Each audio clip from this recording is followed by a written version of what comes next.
وبعد كده تبقى ممكن تروح فين؟ حاجه عند بنت من صحابك الشباب. ها؟ عند مين فيهم؟ هدير عبد الرازق. هدير عبد الرازق للي ما يعرفهاش بلوجر مصرية. هدير عبد الرازق من الناس المشهورين على تيك توك وعلى فيسبوك اللي بيقدم محتوى، لا مؤاخذة يعني، كانت بتقدم محتوى عرض كلوتات وحاجات من دي يعني، ويعني بتعمل اعلانات دلوقتي، وست مشهورة على السوشيال ميديا. هدير عبد الرازق ما بتقدرش تعيش من غير اضواء حواليها، ما تقدرش تعيش من غير ترندات تعملها حواليها.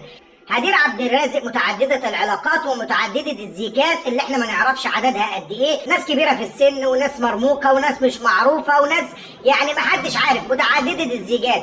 واخر حاجة كان من ضمن علاقات عبد الرازق مع البلوجر او مع اليوتيوبر محمد اوتاكا، وبعدها بفترة سابوا بعض لما طلعوا على التلفزيون وعملوا شو. هدير عبد الرازق من فترة كان انتشر لها فيديو اباحي على مواقع التواصل الاجتماعي، وطلعت لنا وقعدت تعيط وقالت ده جوزي وهو اللي عمل فيا كده وهو اللي، وطلعت لها بقسيمة الجواز وهو اللي فضحني وهو. هدير عبد الرازق يعني حواليها لغط كتير وقواضي كتير ومشاكل كتير، ووالدها ربنا يديله الصحة متبهدل وراها بما انه المحامي بتاعها متبهدل وراها من المحكمة دي للنيابة دي، لان هدير مشاكلها كتير. اخر حاجة بقى من مشاكل هدير عبد الرازق فيديو هي نشرته على انستجرام، وبعد دقايق معدودة لما الفيديو سمع وضرب في الدنيا كلها نشرته. الفيديو ده عبارة عن ايه؟ ان واحد بيعتدي على هدير عبد الرازق في شقته. شقتها هي ولا شقته هو؟ واضح ان هي شقته هو. طب ايه اللي دخلها شقته؟ نشوف الفيديو بتاع اعتداء الشخص على هدير عبد الرازق من كاميرات المراقبة اللي موجودة في بيت الراجل، وبعد كده نرجع نتكلم ونشوف هي وصلت للفيديو ده ازاي اصلا، بما ان كلامها هنسمعه بعد كده. نشوف فيديو الاعتداء عليها كده وضربه ليها، او ايه اللي حصل او ايه المشكلة عشان نعرف الدنيا فيها ايه. وبعد كده تبقى ممكن تروح فين؟ حاجه عند بنت من صحابك الشباب. ها؟ هتروح تتكل عند مين فيهم؟ عند مين فيهم؟ الراس دي عند مين فيهم؟ عند مين فيهم؟ ما تطلع من ايه؟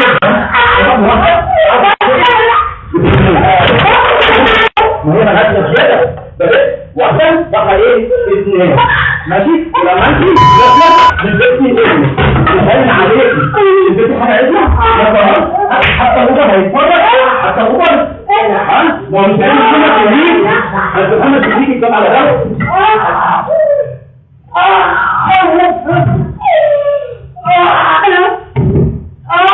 طلعي ما تاكلي الجوارح انت اللي طلعي يا فندم، تطلعي تاخدي دي امي معاكي في كل حته. تمام؟ تعرفيني بيكي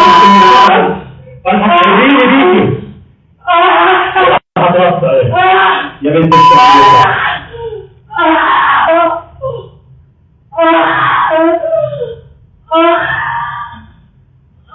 انت اللي العدد حضرتك لنفسك بتعملي دين ام اللي بترجعي واتساب على الشده ليه؟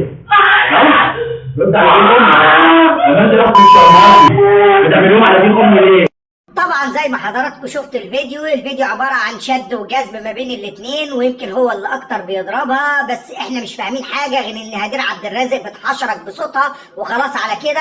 وهو في كلام انا مش هينفع يعني، حاولت اعمل تيت على قد ما اقدر. انت رايحة تعملي ايه؟ انت عايزة بتاع اوبر كمان يتفرج عليكي؟ انت ايه اللي منزلك كده؟ يعني هو مش عاجبه طريقة اللبس بتاعتها. طب نشوف بقى رد هدير عبد الرازق على الشخص اللي كان بيعمل معاها كده، ايه ردها وايه السبب ان هي متواجده معاه في الشقه وليه بيعمل معاها كده. ده واحد انا مطلقه منه من فتره كبيره، يعني طالعين بقى لنا 6-7 شهور اهو. تمام. هو انا ساكنه في مكان، هو ساب كل الدنيا وجي ساكن في نفس الشارع اللي انا ساكنه في نفس الشارع، في العماره اللي جنبي في الدور الارضي، عشان يبقى قاعد لي بقى قاعد لي. يا ابن الحلال نبعد، خلينا كل واحد يروح لحاله. مفيش، بحبك وما اقدرش استغنى عنك. اسيب البيت وامشي، اروح في اي حته ورايا في كل حته. ما بيتكلمش بايده، ما بيتكلمش غير بايده، ما بيتكلمش ببقه ابدا. احنا اتطلقنا. اهله السيد الوالد الفاضل ده راجل ما يعرفش ربنا بالمره. حضرتك راجل مش كويس، وهو سبب في كل اللي ابنه فيه ده. اللي بيقول ان انا بتعاطى وبيقول منزل صورتي وانا قدامي. طب انا هبعت لك فيديو دلوقتي حالا ويبقى عشان ابوه يبقى عارف ان هو كده اللي اتسبب في دمار حياه ابنه اكتر، عشان هو برضه متاكد ان هم اللي دمروا له حياته. هبعت لك فيديو واوري لك مين اللي بيتعاطى المخدرات. ومين اللي بيصوت وبيقول اغثوني الحقوني، مين اللي بيشرب وبودره، ومين البودراج، مين اللي حياته متدمره وبيحاول يدمر حياه التاني. انا عندي 27 سنه، بقالي سنتين بتعذب، انا من ساعه ما عرفته حياتي متدمره. لما اتخطبت له اهله تسببوا في حبسي، هم اللي حبسوني اول مره. تمام. ولما خرجت من الحبس واتجوزني غصب عن اهله فضحوني، تمام. هم اللي سببوا على انتشار الفيديو. لا، هو اللي كان معايا في الفيديو ده الجزء الاولاني بس، مش عايزين نسيب الموضوع ندخل. هما يعني المفروض هم اهله بيخافوا بقى عليه، يعني عارفين مصلحته اكتر. تمام. البني ادم اللي قدامك ده اللي هو بيمد ايده عليا وموتني ضرب، موتني. وعندي اللي يشهد، عندي سواق يشهد، عندي صاحبتي امبارح كان عيد ميلاد جوزها اللي كانت عازماني في عيد ميلاد جوزها تشهد. كل شويه تكلمني ولا انا جايه اصبري، انا في معايا مشكله. جالي امبارح بالليل، خرج لي في الباركينج وانا بركب انا وصاحبتي، بركب معايا واحده صاحبتي، نزلني من الاوبر سحل وضرب. انت ازاي رايحه تسهري فين ولا رايحه عيد ميلاد مين؟ موتني، سحلني لغايه شقته جوه، هو ساكن في الدور الارضي. تمام. موت. انا الحته اللي انا نزلتها من الفيديو دي نزلت بس جزء بسيط، لكن هو ما موتني من اول لغايه شقته. بعد لما خدني ودخلني في الفيديو في الاوضه جوه، انا كنت بصوت بس قطعت الفيديو، قتلني جوه، قتلني بمعنى الكلمه.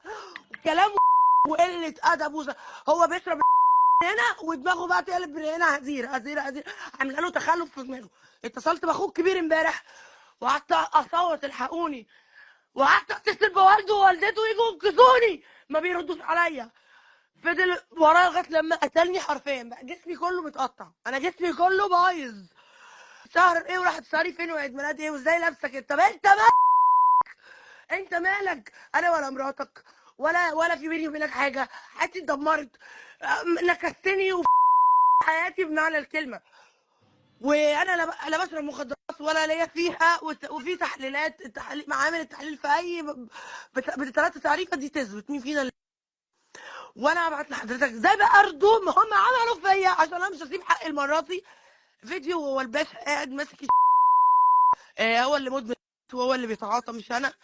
ولما باي شكل من الاشكال لما كنت بحاول ابعد عنه كان بيحاول يخليني معاه عشان افضل تحت رحمته. الحمد لله الحمد لله ان ربنا نجدني، انا اهلي خدوني ووقفوا جنبي. الكلام ده من حوالي 5 شهور.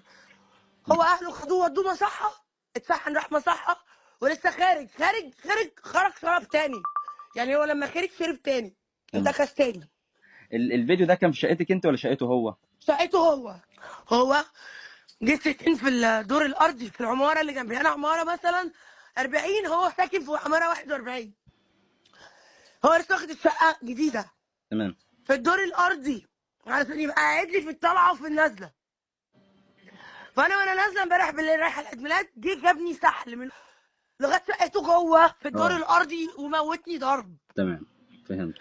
معايا الدخله، انا ممكن ابعت لك الدخله بتاعت الفيديو، هو مدخلني عافيه تمام. عشان ما حدش بس يقول لي ايه اللي وداكي. تمام. طيب، والحوار بقى الصور اللي هو مصورها لك دي قدامك بودره وجنبيه بتاع البايب بتاع الايس ده والازازه اللمبه دي، ايه بقى دي؟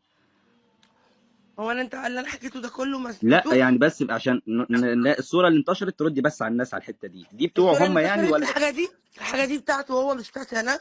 هو اللي مدمن مش انا. وانا بقول اهو، انا في فتره ما من الاكتئاب بسبب اللي جرالي سواء حبس او فيديو. هو حاول يخليني اشرب معاه عشان خاطر ابقى تحت رحمته. تمام. عشان ابقى تحت رحمته مدمنه بقى، ما هو اللي بيشربني. وحاول يعمل ده فعلا، بس الحمد لله انا عندي اراده، فربنا نجدني وانفصلت عنه ومشيت من. قعدت حوالي شهر انا مختفيه، وهو بيتعالج في مصحه. قعدت 27 يوم بيتعالج، وخرج. اول ما خرج اول حاجه عملها جالي، انا بحبك، انا اتعالجت، انا خفيت. قلت له اديني فرصه يعني ندرس بعض ونشوف الموضوع ده هتمشي لايه ونكرر. طبعا لقيت ريما عادتها القديمه، وهو زي ما هو. انت بقى هو مصورني انا جنب حاجته وهو المفروض ان انا اللي بشرب. طب انا هبعت لك دلوقتي حضرتك فيديو عشان برضه ما يبقاش الانتشار عن طريقي على الواتساب ليه، وهو اللي بيشرب. خد بقى كمان حاجه كمان، ان امبارح قبل ما يحصل اللي حصل ويضربني الضرب اللي ضربهوني وكل الكلام ده، انا كنت قبل ما انا اقول له خلاص الموضوع انتهى تماما، انا كنت في بيتي عادي. بطريقه ما هو نسي، فانا بفتح الكاميرا بتاعت البيت بشوف مين دخل له ومين خرج من عنده، لقيته جايب واحده شمال قاعد معاها في البيت، وبرده الفيديو معايا هبعتهولك. تمام. الست دي المفروض واحده من وهو عارف يعني ما عندوش حاجه، اهم حاجه عنده نفسه وقله الادب والوساخه والحياه الدنيويه، وحرامي يعني في كل العبر. وابوه الراجل ده فعلا راجل مش كويس بالمره، لان جيت اكتر من مره قلت له انقذ ابنك لو انقذني، قال لي انت اللي بوظت ابني، انت السبب، انا يا عيني المفضوحه اللي هم اللي فضحينها اصلا، كاني كنت بعمل حاجه غلط، ما كانش جوزي مثلا وهم اللي السبب في كل اللي جرالي، اهم حاجه عنده ان انا كنت ابعد عن ابنه. ولما قلت له ابنك اللي مش عايز يبعد، خلي ابنك يبعد يا عم الحاج، واتصل باخوه واتصل بمامته، يا جماعه ابعدوا ابنكم عني، يا جماعه ارحموني، يا جماعه انجدوني، اتصل باهلي احكي لهم واقول لهم خلوه يبعد عني، يتصل بيهم هو ومعايا كل ده، تمام. يبلعهم بكلمتين ويقول لهم بس بحبها، ده هي اللي بتعمل، ده هي اللي بتسوي، ده تمام. طيب الواقعة دي حصلت امبارح؟ الواقعة دي حصلت امبارح. ابوه يحللوا له ولا يحللوا كده كده بتحول الحياه، ياخد على قد نيته وعلى قد نيه اهله، هو فعلا اهله يستاهلوا اللي بيجرى لهم. عملت له محضر بالكلام ده بالضرب ده ولا لا؟ لا يا فندم ما عملتش، انا ما كنتش ناوي اعمل اي حاجه، ولما نزلت الفيديو نزلته كنوع من انواع التحديد انه يبعد عني، كان حد يحس بيا ويجيب لي حقي. مسحتيه ليه طيب؟ هم مساويين نفسهم معايا، انا ماليش غير ربنا بجد، انا تعبت، انا بقالي اكتر من سنه اهو ولا سنه ونص، انا فعلا بتعالج من الاكتئاب، من كل حاجه حصلت لي، من وراه ومن ورا اهله، وبسببه حياتي اتدمرت، ومش راضي يسيبني اعيش ولا راضي يسيبني في حالي. تمام. وما بيسيبنيش والله. في الفيديو المحامي بتاعه بيقول لك هي اللي بترمي نفسها عليه وبتحط نفسها بين ايديه، يعني انا اقول له اضربني موتني كده ازاي يعني؟ ايه الكذب ده؟ الفيديو موجود كامل. لا الفيديو احنا شفناه، ويمكن انت هتبعت لنا جزء تاني. وبيقول لي بيقول لي ايه نازله تخلي بتاع الاوبر ما اعرفش يعمل لك ايه، ده الباب لو خبط الدليفري يقول لي ايه انت، كلامه قذر مريض نفسي، مدمن ومريض نفسي. طيب حسبي الله ونعم الوكيل فيه وفي اهله. طيب نسمع كلام المحامي بتاع الشخص اللي كان معاها في الشقة، ويا ترى قال ايه على الحادثة اللي بتحصل قدامنا دي. الفيديو اللي انتشر ده كان ده قامت هدير عبد الرازق بنشره على صفحتها الشخصية الفيسبوك. الفيديو ده مجتزأ من فيديو كبير جدا. طبعا الفيديو ده هدير عبد الرازق قامت بالاستيلاء عليه من تليفون الباشمهندس حسين اللي هو كان جوزها، هم حاليا متطلقين، وقامت بنشره، يعني قامت باجتزاء هذا الفيديو وقامت بنشره. طبعا احنا كلنا عارفين عشان هي تركب ترند، ولكن انقلب السحر على الساحر بسبب الفيديو ده. هي اتحصلت عليه ازاي؟ اتحصلت عليه بسبب ان هي كانت مهكره تليفون طليقها باشمهندس حسين، وده منذ طلاقها، ومعانا ما يثبت الكلام ده كله، ومعانا ما يثبت تهديدات هدير عبد الرازق لحسين، ومعانا ما يثبت تهديدات هدير عبد الرازق لاهل حسين، ومعانا ما يثبت ان هي اعترفت رسمي لحسين، قالت له انا مهكره وراكبه تليفونك. ده لدرجه وصلت ان هي صورت نفسها فيديو من جوه شقته بعد ما اقتحمت الشقه وكسرت الالمنتان ودخلت الشقه علشان تستولى على بعض الحاجات. صورت له فيديو شخص ليها وقالت له يا بيبي انا مش عارف، انا جوه الشقه انا باخد مش عارف ايه، برغم ان هم متطلقين. كل اللي عايز اقوله لكم في الاخير دي حاله زي ما بتقولوا كده، هي بترازيه من ساعه ما طلقها، هي بترازيه مش سايباه في حاله، سواء هو او اهله، ابتزاز، مضايقات، تهكير لتليفونه. طبعا كون ان هي تستولى على فيديو زي ده من تليفون حسين ده في حد ذاته جريمه. الموضوع له ابعاد تانية سيتم ان شاء الله طرحها بكره في مكتب النائب العام باذنك يا رب، مع كامل الفيديوهات والسكرينات والدلائل اللي بتدل على كل كلمه احنا بنقولها. من الواضح ان هوس السوشيال ميديا او هوس الترند جنن ناس كتير لدرجة ان هم بقى ينشروا حاجات ما يعلم بها الا ربنا، وحياتهم بقت على المشاع، واقذر ما فينا طلعته السوشيال ميديا. وهدير عبد الرازق هتفضل لغاية امتى المشاكل بتكتر حواليها؟ واحدة عندها 27 سنة وعدت بكمية المشاكل دي، هي ناوية توصل لايه تاني؟ ما احناش عارفين. وليه هتفضل هدير عبد الرازق هي سبب اثارة جدل على السوشيال ميديا، او هي سبب مصدر لشوشرة على السوشيال ميديا؟ ما احناش فاهمين. وايه اللغط اللي حوالين هدير عبد الرازق؟ وهتفضل حاطه نفسها في المشاكل دي لغايه امتى؟ ما احناش عارفين. امشي عدل يحتار عدوك فيه. امشوا زي الجزم في الدنيا، لا تتضربوا بالصورة على دماغكم في